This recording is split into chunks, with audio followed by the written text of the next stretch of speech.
Hello बच्चों, आज हम इंटरमीडिएट 12th में एक नया टॉपिक स्टार्ट करेंगे। ठीक है, वेव ऑप्टिक्स का एक नया लेक्चर है आज का। वो उसका नाम है इंटरफेरेंस। मतलब एक लाइट की एक और फिनोमेना है जिसके बारे में आज बात करेंगे, इंटरफेरेंस। इससे पहले मैंने हाइगेंस प्रिंसिपल के इसके पहले लेक्चर में हाइगेंस प्रिंसिपल के बारे में बताया गया था। उनसे उनके रूल्स के हिसाब से जो है रिफ्लेक्शन और रिफ्रैक्शन के फार्मूलों को प्रूव कराया गया था, उनके रूल्स को प्रूव कराया गया था। आज वेव ऑप्टिक्स का ही एक भाग पढ़ाया जाएगा, इंटरफेरेंस। ठीक है, इंटरफेरेंस क्या होता है उसके बारे में बताते हैं। इंटरफेरेंस मतलब व्यतिकरण। ठीक है, इंटरफेरेंस मतलब क्या होता है, व्यतिकरण।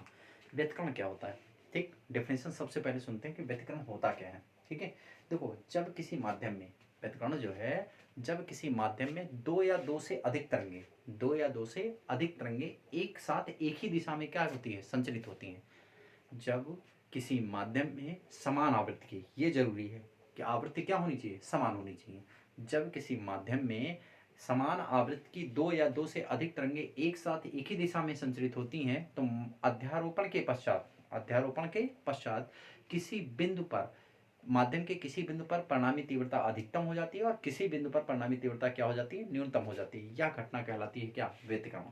ठीक है, जब दो या दो से अधिक तरंगे, जब दो या दो से अधिक तरंगे समान आवृत्ति की, ठीक है, जब दो या दो से अधिक तरंगे समान आवृत्ति की एक ही दिशा में क्या होती हैं, संचलित होती हैं, तो अध्यारोपण के पश्चात माध्यम के कुछ बिंदुओं पर उनकी परिणामी तीव्रता अधिकतम हो जाती है और कुछ पर न्यूनतम हो जाती है। यह घटना क्या कहलाती है, अध्यारोपण कहलाती है। समझ में आया? ठीक, चलिए देखिए स्टार्ट करते हैं। समान आवृत्ति की दो तरंगे, ठीक है, जैसे मान लो एक तरंग इधर से जा रही है ऐसे, ठीक है, और एक तरंग इधर जा रही है, दोनों की फ्रिक्वेंसी समान है। किसी बिंदु पर ये मिल गई और मिल के एक तरंग के रूप में चलना शुरू की, तो कुछ माध्यमों पर परिणामी तीव्रता अधिकतम और कुछ पर क्या हो जाती है, न्यूनतम। तो देखो यहाँ पर मैक्सिमम, यहाँ पर मिनिमम। ये दो अलग अलग आवृत्ति की तरंगें आ रही थी, दोनों आके एक बिंदु पर मिल गई और अध्यारोपण हो गई। अध्यारोपण होने के पश्चात जो है एक ही तरंग के रूप में चली, तो माध्यम के कुछ बिंदु पर परिणामी तीव्रता अधिकतम और कुछ पर क्या हो जाती है, न्यूनतम हो जाती है। यह घटना कहलाती है क्या, व्यतिकरण। समझ में? इसको हम क्या कहते हैं, इंटरफेरेंस कहते हैं। ठीक है, अब देखो एक्चुअली इंटरफेरेंस है क्या, मीनिंग। ये तो डिफिनेशन मैंने बता दी कि ठीक है, डिफिनेशन के हिसाब से मैंने कहा कि जब किसी माध्यम में दो या दो से अधिक तरंगे एक साथ एक ही दिशा में संचलित होती हैं, आवृत्ति लेकिन समान होनी चाहिए दोनों की। ठीक है, सभी जितनी भी दो या हो तीन हो, ठीक है, आवृत्तियां सबकी क्या होनी चाहिए, समान। ठीक, जब दो या दो से अधिक समान आवृत्ति की तरंगे किसी माध्यम में एक ही दिशा में संचरित होती हैं तो माध्यम के कुछ अध्यारोपण के पश्चात माध्यम के कुछ बिंदुओं पर परिणामी तीव्रता अधिकतम व कुछ पर न्यूनतम होती है। यह घटना क्या कहलाती है, आपकी इंटरफेरेंस कहलाती है, व्यतिकरण कहलाती है। क्लियर हुआ आपका? ठीक, अब देखो मतलब कुल मिला के इंटरफेरेंस का तात्पर्य क्या है, हम इसको बिगाड़ देते हैं। ठीक, देखो इंटरफेरेंस एक्चुअली है क्या। ठीक, देखिए इंटरफेरेंस अगर हम बात करें तो इंटरफेरेंस आपका, देखो इंटरफेरेंस, ठीक, इंटरफेरेंस कुछ है नहीं। ठीक है, combination of two wave, combination of क्या है, टू वेव, कॉम्बिनेशन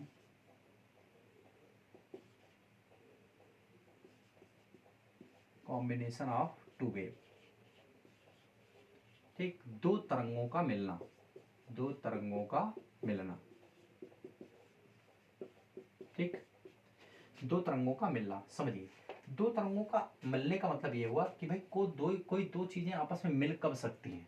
ठीक है, जैसे मान लीजिए किन्हीं दो व्यक्तियों में दोस्ती कब होती है, जब उनकी कुछ प्रॉपर्टीज आपस में क्या करती हूँ, मिलती हूँ। ठीक है भाई, कोई जो है दोस्ती मतलब उनकी प्रॉपर्टीज आपस में क्या करती हूँ, मिलती हैं, तभी तो किसी से फ्रेंडशिप होती है। सेम वैसे चीजें हैं। ठीक है, यहाँ पर इंटरफेरेंस, इंटरफेरेंस मतलब होता है मिलना। इंटरफेरेंस मतलब क्या होता है, मिलना। और मिलने की घटना का होगी अध्यारोपण। अध्यारोपण मतलब क्या होता है, एक दूसरे के ऊपर लादना।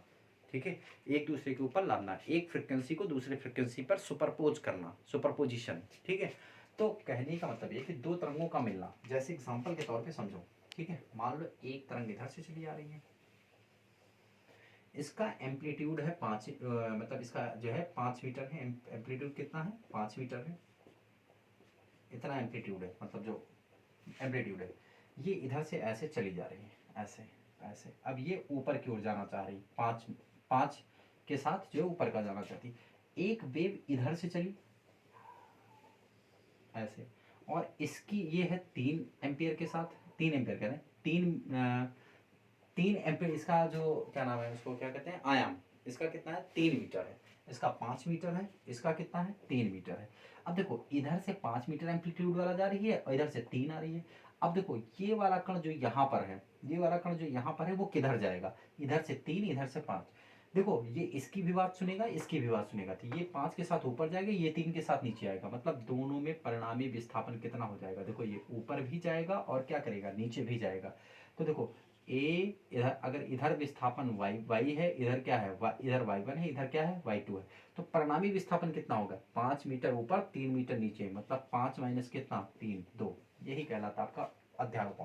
ये क्या कहलाता है आपका अध्यारोपण। तो देखो ओवरऑल इंटरफेरेंस आपको समझ में आ गया होगा। इंटरफेरेंस होता क्या है, इंटरफेरेंस दो तरंगों का मिलना है। इंटरफेरेंस क्या है, दो तरंगों का मिलना। दोनों तरंगें कब मिलेगी, जब उनकी आवृत्तियां आपस में क्या हो, समान हो। ठीक है, दोनों तरंगें कब मिलेगी, जब दोनों की आवृत्तियां क्या हो, समान हो। ठीक है, तो इस तरीके से ये हो गया आपका। अब दो तरंगों का अध्यारोपण, अगला टॉपिक क्या है, दो तरंगों का अध्यारोपण। चलिए देखिए दोनों तरंगों का अध्यारोपण देखिए।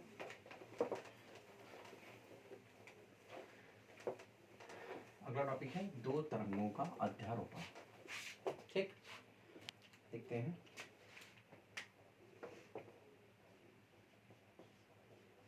दो तरंगों का अध्यारोपण। ठीक, अध्यारोपण का मतलब होता है सुपरपोजिशन। ठीक है, दो तरंगों का अध्यारोपण। चलिए देखिए, दो तरंगों के अध्यारोपण की बात करें, जब किसी माध्यम में दो या दो से अधिक तरंगें, समान आवृत्ति दो या दो से अधिक तरंगें किसी माध्यम में एक ही दिशा में संचरित होती हैं। ठीक है, तो अध्यारोपण के पश्चात उन तरंग का परिणामी विस्थापन, अध्यारोपण के पश्चात तरंग का परिणामी विस्थापन y जो है वो सभी तरंगों के अलग अलग विस्थापनों के सदिश योग के क्या होता है, बराबर होता है। y1 vector plus y2 vector plus y3 vector plus जितने भी हो, ये होता है आपका। ठीक, अध्यारोपण के सिद्धांत के अनुसार, अध्यारोपण सिद्धांत के अनुसार जब किसी माध्यम में दो या दो से अधिक तरंगें किसी दिशा में एक साथ संचरित होती हैं, ठीक, तो अध्यारोपण के पश्चात उनका परिणामी विस्थापन, अध्यारोपण के पश्चात उनका परिणामी विस्थापन, इसको कर लो आर वाई नेट या रिजल्टेंट, वाई रिजल्टेंट आप कुछ भी कह सकते हैं या वाई नेट कह सकते हैं। जो परिणामी विस्थापन होता है वो अलग अलग तरंगों द्वारा विस्थापनों के सदिश योग के क्या होता है, बराबर होता है। जैसे मैंने अभी कहा था, ठीक है, 5 एक के साथ 3 एक के साथ, तो दोनों का सदिश योग, जो नीचे आ रही है वो नेगेटिव, जो ऊपर जा रही है वो पॉजिटिव, तो 5 में से 3 गया कितना था, 2, अभी अभी मैंने बताया था। ठीक है, तो इस तरीके से ये हो गया आपका क्या, दो तरंगों का अध्यारोपण। तो सबको अध्यारोपण समझ में आया। ठीक है, अध्यारोपण समझ। देखो जब किसी माध्यम में दो या दो से अधिक तरंगें एक साथ एक ही दिशा में संचरित होती हैं, एक साथ एक ही दिशा में संचरित होती है, बस उनकी आवृत्तियां बराबर होनी चाहिए। ठीक है, संचरित होती हैं, तो जो परिणामी विस्थापन है, तरंगों अध्यारोपण के पश्चात जो तरंग का परिणामी विस्थापन है वो उन तरंगों के अलग अलग विस्थापनों के सदिश योग के बराबर हो। भाई ये वाले जो विस्थापन है वो सभी के योग के क्या होगा, बराबर होगा। ठीक, तो ये हो गया आपका क्या, अध्यारोपण का सिद्धांत। अब अगला टॉपिक है परिणामी तीव्रता के लिए व्यंजक। क्या निकालेंगे, परिणामी तीव्रता के लिए व्यंजक, मतलब अध्यारोपण में जो रिजल्टेंट इंटेंसिटी होती है वो कितनी होती है, उसके लिए आप एक फार्मूला प्रूव करेंगे। ठीक है, अब ये टॉपिक बहुत इंपॉर्टेंट है, स्पेशली पूरा डेरिवेशन तो नहीं, लेकिन इसकी जो कंडीशंस आती हैं वो ज़्यादा इंपॉर्टेंट है। ठीक है, मतलब जो इसकी कंडीशन आती हैं, ये डेरिवेशन कंप्लीटली नहीं इंपॉर्टेंट है, लेकिन इसका जो कंडीशन जो आएंगे वो ज़्यादा इंपॉर्टेंट है। आपसे अलग अलग कंडीशन पूछा जाता है। ठीक है, आप विनाशी व्यतिकरण की शब्द के संपोषी व्यतिकरण, व्यतिकरण दो प्रकार के होते हैं, हाँ ये बताना भूल गया, व्यतिकरण दो प्रकार के होते हैं। ठीक है, चलिए देखिए, शायद नोट्स पे लिखा भी नहीं है, तो आप देख लीजिए, व्यतिकरण दो प्रकार के होते हैं, एक संपोषी व्यतिकरण होता है, एक विनाशी व्यतिकरण होता है। ठीक है, देखो एक संपोषी व्यतिकरण होता है, एक विनाशी व्यतिकरण होता है, व्यतिकरण दो प्रकार के होते हैं। ठीक, देखते हैं व्यतिकरण के प्रकार, व्यतिकरण के प्रकार। ठीक, पहला संपोषी व्यतिकरण, क्या होता है, संपोषी व्यतिकरण, है ना, और एक होता है नंबर 2 विनाशी व्यतिकरण, विनाशी व्यतिकरण। ठीक है, संपोषी व्यतिकरण, संपोषी व्यतिकरण मतलब जो संपोषी मतलब जो पोषित हो रहा हो, जो क्या कर रहा हो, पोषित हो रहा हो, उसको संपोषी व्यतिकरण कहते हैं। एक होता है विनाशी व्यतिकरण। तो संपोषी व्यतिकरण वह व्यतिकरण होता है जहां पर परिणामी तीव्रता क्या होती है, अधिकतम। ठीक है, देखो संपोषी व्यतिकरण क्या होता है, जहां परिणामी तीव्रता क्या हो, अधिकतम, जहां परिणामी तीव्रता क्या हो, अधिकतम। ठीक, और ये जहां परिणामी तीव्रता क्या हो, बोलो, परिणामी तीव्रता न्यूनतम हो। ठीक, देखो मैंने क्या कहा, जहां परिणामी तीव्रता आपकी न्यूनतम हो वहां पे विनाशी वितरण, और जहां पर परिणामी तीव्रता जो है वो क्या हो, अधिकतम, मतलब सुपरपोजिशन के बाद अध्यारोपण के पश्चात जिन बिंदुओं पर परिणामी तीव्रता अधिकतम होती है वहां संपोषी वितरण होता है, और जिन बिंदुओं पर न्यूनतम होती है वहां पर क्या कहलाता है, आपका विनाशी वितरण। तो वितरण दो प्रकार के, अगर आप डेफिनेशन लिखना चाहते हैं तो संपोषी वितरण हेडिंग डालेंगे, उसमें लिख लेंगे, क्या लिखेंगे, देखिए व्यतिकरण की घटना में जिन बिंदुओं पर परिणामी तीव्रता अधिकतम होती है वह संपोषी व्यतिकरण कहलाता है, और जिन बिंदुओं पर परिणामी तीव्रता न्यूनतम होती है वह विनाशी व्यतिकरण कहलाता है। दो प्रकार के व्यतिकरण होते हैं जिनके बारे में मैंने आपको बता दिया। ठीक है, तो अब परिणामी तीव्रता का व्यंजक, तो जब परिणामी तीव्रता का व्यंजक निकालेंगे तो ये चीज इंपॉर्टेंट हुई, कब संपोषी व्यतिकरण होगा, कब विनाशी व्यतिकरण होगा, तो इन शर्तों को आपको ज्यादा पढ़ना है, ये ज्यादा इंपॉर्टेंट टॉपिक है। चलिए देखते हैं परिणामी तीव्रता के लिए व्यंजक। चलिए देखिए,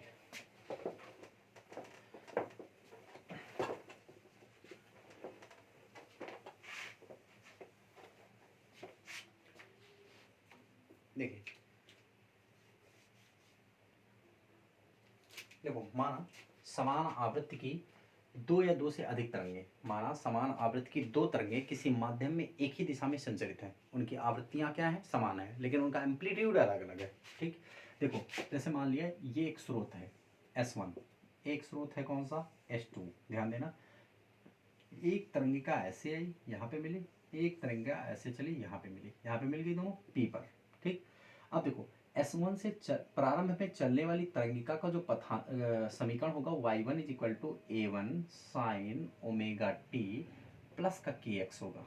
ठीक, स्टार्टिंग में, और y2 से जो चली उसका कितना हो जाएगा, y2 is equal to A2 sine omega T plus का kx हो जाएगा। ठीक, मतलब देखो आवृत्ति समान, तो दोनों की निकलने वाली स्रोत की आवृत्ति जो है वो क्या है, इक्वल है। ठीक है, दोनों की आवृत्ति जो है वो कितनी है, इक्वल है। क्लियर है, दोनों की आवृत्तियां कैसी हैं, समान है। ओके,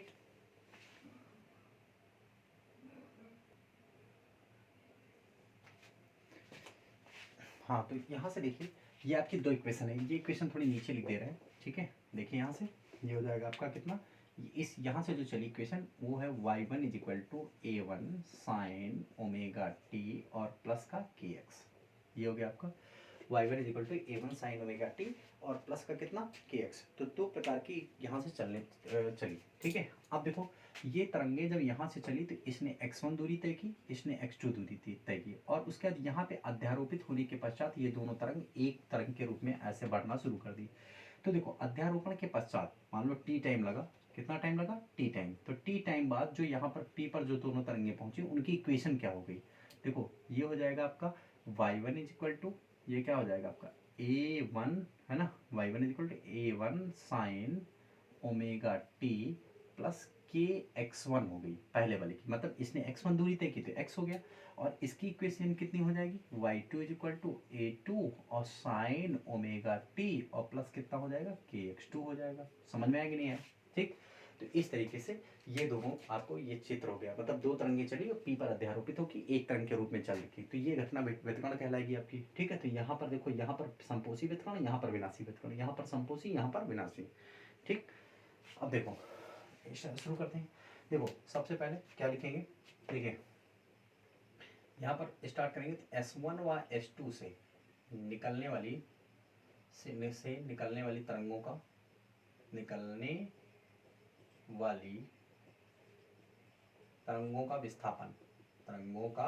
विस्थापन, ठीक, विस्थापन निकालेंगे तो क्या हो जाएगा, देखो t बराबर 0 पर, मतलब इनिशियली में एकदम स्टार्ट पे t बराबर 0, t बराबर कितना 0। ठीक, स्टार्ट की बात कर रहा हूँ, तो देखो y1 इज इक्वल टू क्या था आपके पास, A1 sine omega T, y1 is equal to A1 sine omega T, और ये कितना हो जाएगा kx ब्रैकेट में, और यहाँ पर y2 इज इक्वल टू भी कितना था, A2 साइन ब्रैकेट में ओमेगा टी प्लस कितना हो जाएगा kx। ठीक, अब देखो t समय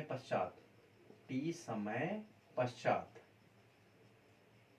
ठीक है, अध्यारोपण के पश्चात, t समय पश्चात जब अध्यारोपण हो जाता है तब यही y1 चेंज होके हो जाएगा y1 is equal to a sine omega t plus kx1, और ये y2 इज इक्वल टू क्या हो जाएगा, A2 साइन ओमेगा टी और प्लस कितना हो जाएगा kx2। क्यों? क्योंकि इसने x1 दूरी तय की और इसने कितनी दूरी तय की, x2 दूरी तय की। तो दोनों तरंगे आपकी ये हो गई आपकी। ठीक, अब देखो इन पर अध्यारोपण का सिद्धांत लगा देंगे। ठीक है, तो देखो अध्यारोपण का सिद्धांत लगाएंगे अध्यारोपण के सिद्धांत से, अध्यारोपण के सिद्धांत से।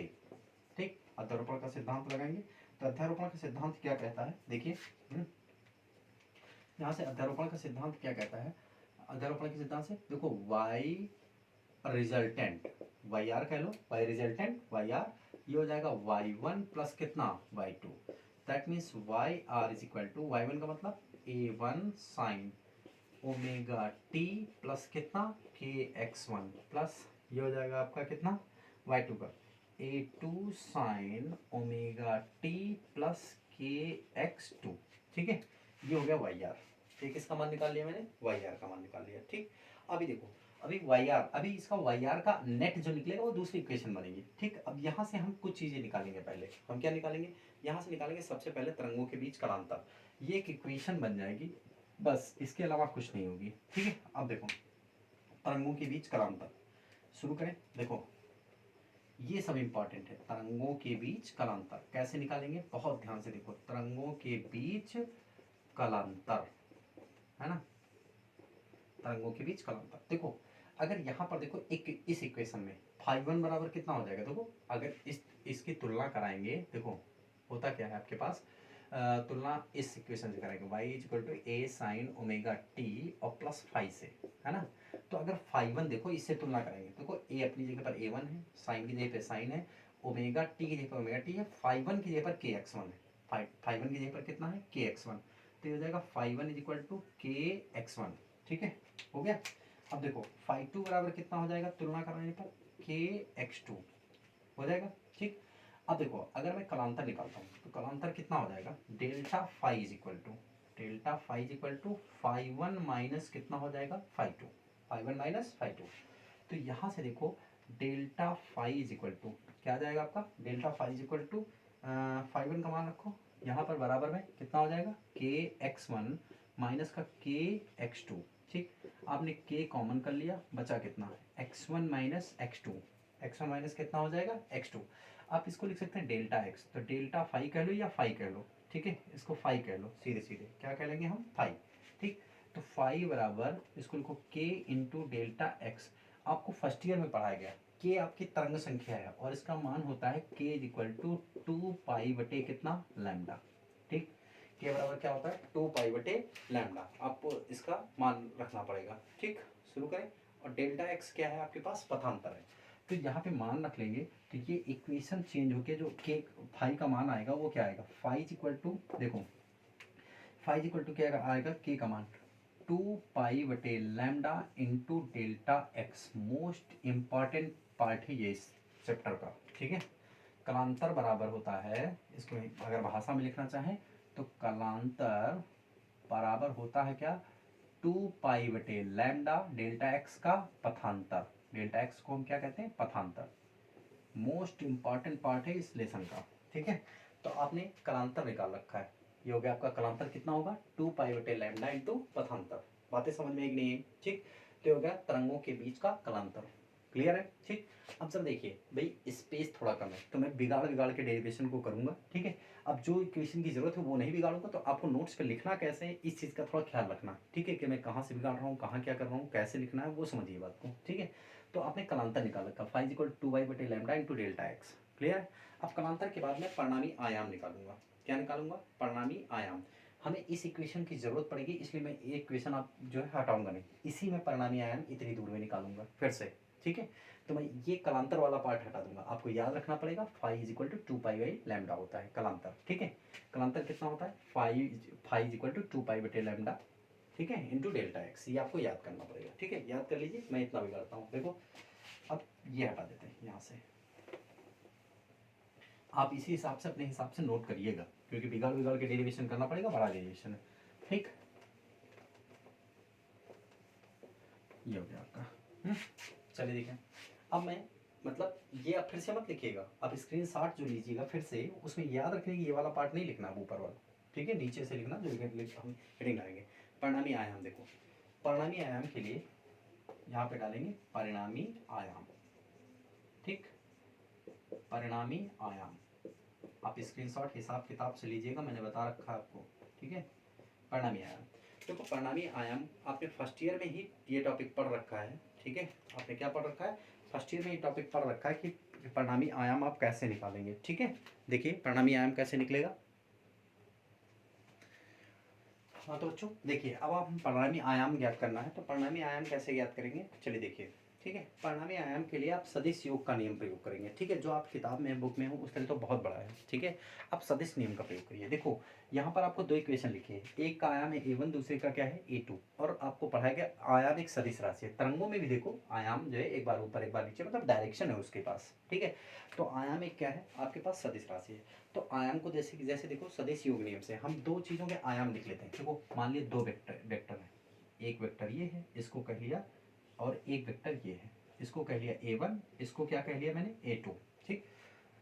देखिए बीच का कोण जो है वो मान लिया मैंने थीटा है, ठीक है। a1 और a2 के बीच का कोण कितना है आपके पास, फाई मान लेते हैं, थीटा मान लेते हैं, कुछ भी मान लेते हैं, फाई मान लिया, क्या मान लिया, फाई।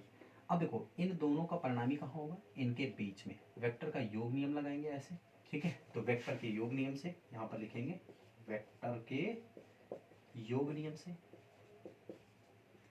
योग नियम से, देखो वेक्टर के योग नियम लगाएंगे तो देखो ये वाला टॉपिक, ये आपका a1 ये a2, तो इसका परिणामी क्या होगा ar। तो देखो ये हो जाएगा ar का स्क्वायर बराबर क्या हो जाएगा, a1 का स्क्वायर प्लस कितना हो जाएगा, a2 का स्क्वायर प्लस कितना होता है 2a1 a2 cos फाइव, ठीक।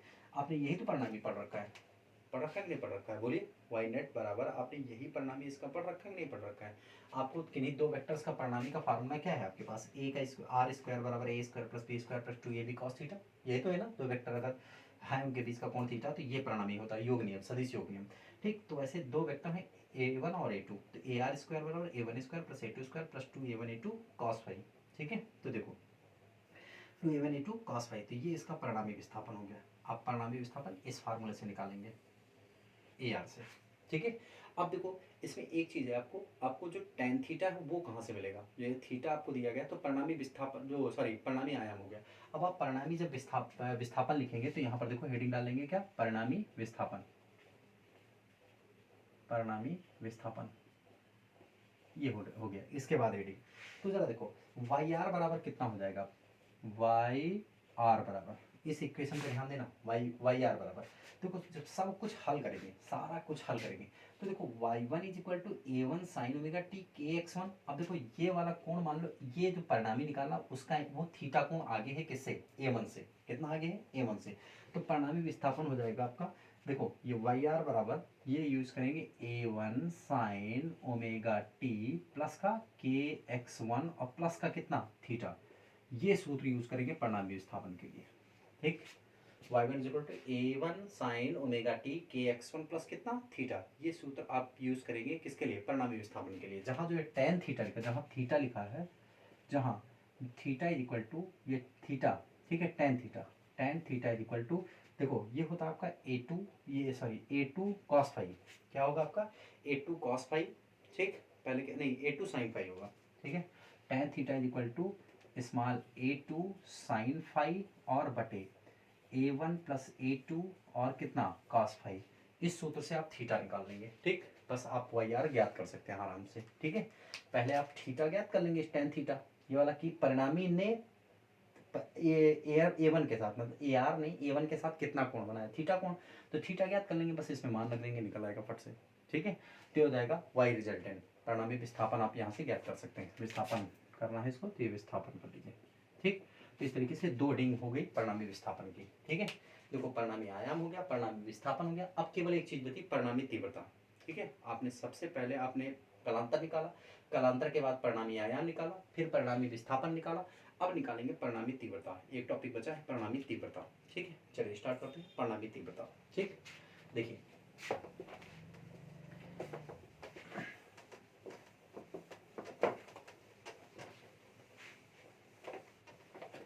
परिणामी तीव्रता, अभी ये डेरिवेशन इसी का चल रहा है, अभी अलग नहीं हुआ है, ठीक है। देखो परिणामी तीव्रता, ठीक। देखिए स्टार्ट करें। आपने जो है अभी y1 इज इक्वल टू, ठीक है, देखो परिणामी तीव्रता, हेडिंग बढ़ेगी क्या, परिणामी तीव्रता, वो जो है अभी डेरिवेशन वही है, सब हेडिंग चल रही है सब बीच की। परिणामी तीव्रता, देखो आपने परिणामी तीव्रता के लिए जो है आपने फार्मूला पढ़ रखा है, ठीक है, फर्स्ट ईयर में ही पढ़ाया गया, I is equal to 2 pi, ठीक है, I is equal to 2 pi F square A square, 2 pi F square A square rho into B, rho into कितना बी। अब देखो यहाँ से 2 पाई एफ स्क्वायर रो घनत्व है, बी चाल है, ये सब कांस्टेंट है, मतलब से, ठीक। आप लिखेंगे आई इज डायरेक्टली प्रोपोर्शनल किसके, A square, I directly proportional किसके होता है, ए स्क्वायर, ठीक। I is directly proportional A square, मतलब देखो 2 pi F square rho V सब कांस्टेंट, तो इसी सूत्र से आप ये फर्स्ट ईयर में पढ़ाई है, तो इसी सूत्र से I is directly proportional A square, मतलब जो तीव्रता होती है वो आयाम के वर्ग के क्या होती है, अनुक्रमानुपाती होती है, याद रखिए हर हमेशा के लिए। तीव्रता जो है वो आयाम के वर्ग के क्या होती है, अनुक्रमानुपाती। मतलब ये हुआ कि अगर मैं यहाँ से आई इज इक्वल टू लिखूँ तो क्या लिखूंगा, के ए स्क्वायर लिख सकता हूँ, ठीक। और अगर मैं यहाँ से मैं मान लो ए का मान निकालूँ, ए स्क्वायर बराबर के बाई क्या हो जाएगा, I, that means A is equal to K by I under root में, ये हो गया आपका, याद रखिए। अब देखो चूंकि परिणामी आयाम क्या पढ़ा भी, चूंकि आपने पढ़ रखा है ए आर स्क्वायर बराबर क्या पढ़ा आपने, ए आर स्क्वायर, देखो परिणामी आयाम का फार्मूला ये A R square is equal to A one square plus कितना पढ़ा है, ए to square plus 2a1 a2 और कितना कॉस फाइव, पढ़ रखा है नहीं पढ़ रखा है, ठीक। अब देखो अगर पूरे समीकरण को, चूंकि ये पढ़ रखा आपने, पूरे समीकरण को के से गुणा कर दे, किससे गुणा कर दे, के से गुणा करने पर, ठीक। या सुनिए गुणा ना करो, मान रख लो ना। देखो अगर मैं a बराबर अंडर रूट के बाई आई लिखा हूँ, तो अगर ए आर बराबर लिखूंगा तो क्या लिख सकता हूँ, ये टर्म लिख सकता हूँ, नहीं लिख सकता हूँ, बोलिए, ठीक है भाई। यहाँ से अगर मैं a का मान निकालूंगा तो a बराबर क्या हो जाएगा आपका, ये रख सकते हैं, ठीक है। रुक जाए एक मिनट, आई डायरेक्टली प्रोपोर्शनल किसके, ए स्क्वायर है ना, तो यहाँ से मैं ए स्क्वायर का मान निकालूंगा तो आई बाई के होगा ना, गलत हो गया, सॉरी ये गलत लिखा है, ए स्क्वायर बराबर आई बाई क्या हो जाएगा, के, यहाँ भी आप लिखेंगे तो क्या हो जाएगा, आई बाई के लिख सकता हूँ। तो देखो अगर मैं यहाँ पर ए आर लिखूंगा तो इसको मैं ऐसा नहीं लिख सकता हूँ, आई आर और बटे में कितना, भाई देखो ए आर स्क्वायर लिखा है ना, तो अगर मैं स्क्वायर लिखूंगा, देखो यहाँ पर तो आई आर, भाई ए आर का मान रख रहा हूँ, तो अगर इधर आर लिखूंगा तो यहाँ आई आर लिखूंगा और बटे में के, और इसका क्या लिखूंगा, होल स्क्वायर लिखूंगा। ए वन लिख रहा हूँ तो अंडर रूट इसको लिख लो आई वन और बटे के, और इसका होल स्क्वायर हो जाएगा, प्लस अंडर रूट ये हो जाएगा कितना, आई टू बटे के का होल स्क्वायर, प्लस 2a1 का मान सीधे सीधे रख लो, अंडर रूट आई वन बटे के और अंडर रूट आई टू बटे के, और ये हो गया कितना, कॉस फाइव। ये लाइन समझ में आएगी नहीं भाई, देखो A is equal to under root I R, ये है ना, तो आप चाहो तो इसको ए आर लिखेंगे, जब बाएं पक्ष में ए को ए आर लिखा है तो आई को क्या लिख सकते हैं, आई आर नहीं लिख सकते हैं, आई आर बाई के, तो ये देखो ये लिखा मैंने under root I R by K का होल स्क्वायर। आप जरा देखो इसी तरीके से आप अगर यहाँ पर ए वन करते हो तो यहाँ पे जब ए बाएं पक्ष में ए वन तो यहाँ भी हो जाएगा आपका आई वन बाई कितना के, अगर यहाँ ए टू रखते हैं तो आई टू बाई के हो जाएगा, ठीक है, समझ में आया कि नहीं है। इसका होल स्क्वायर करेंगे तो आई आर बाई कितना हो जाएगा के, और यहाँ हो जाएगा आई वन बाई कितना के, और प्लस कितना हो जाएगा आई टू बाई के, ठीक है, क्लियर हुआ। अब देखो प्लस का अगर मैं यहाँ पे देखूँ टू ऊपर का लिख दूँ direct, under root I one और कितना I two upon root K into root K, ठीक है, रूट के इंटू रूट के, और एक मिनट, हाँ रूट के इंटू रूट के और इंटू रूट के और इंटू कितना कॉस फाइव, ठीक। अब जरा देखो यहाँ से अगर आगे बढ़ूँ तो ये हो जाएगा I R is equal to, देखो I R by K is equal to, ये हो जाएगा आपका कितना आई वन बाई आर और plus I two by R और प्लस देखो के रूट के का गुणा कितना हो जाएगा के, तो 2 रूट आई वन और कितना आई टू बाई के इंटू कितना कॉस फाइव, के से के क्या हो जाएगा, देखो सारे के कॉमन करके काट दो, सारे के जितने के हैं सब कॉमन करके क्या हो गए, कट गए इधर से, तो मतलब आई आर बराबर आई वन और प्लस कितना I two plus 2 under root I one I two और कितना cos phi, ये परिणामी तीव्रता का फार्मूला होगा, ये परिणामी तीव्रता का फार्मूला होगा। ठीक, यहाँ तक आपको परिणामी तीव्रता के फार्मूले तक डेरिवेशन आपको करना है जब परिणामी तीव्रता के व्यंजक के लिए फार्मूला पूछा जाएगा। ठीक है, तो मैंने कहा कि इसमें ज़्यादा इंपॉर्टेंट आपके लिए क्या है, जो आपके पास वो है, क्या नाम है, कंडीशंस हैं। ठीक है, जो अब स्टार्ट होंगी, संपोषी व्यतिकरण की शर्तें, विनाशी व्यतिकरण की शर्तें, ये ज़्यादा इंपॉर्टेंट है, उसके लिए ये चीज़ पढ़ना पड़ा। ठीक है, और इसमें परिणामी तीव्रता का व्यंजक का फार्मूला ये है। ठीक है, ये है, इससे पहले वाला मिला के, तो कुल मिला के इसको अच्छे से तैयार करिएगा, इंपॉर्टेंट टॉपिक है। क्लियर है, चलिए नोट कर लीजिए सभी लोग, स्क्रीनशॉट ले लीजिए बस।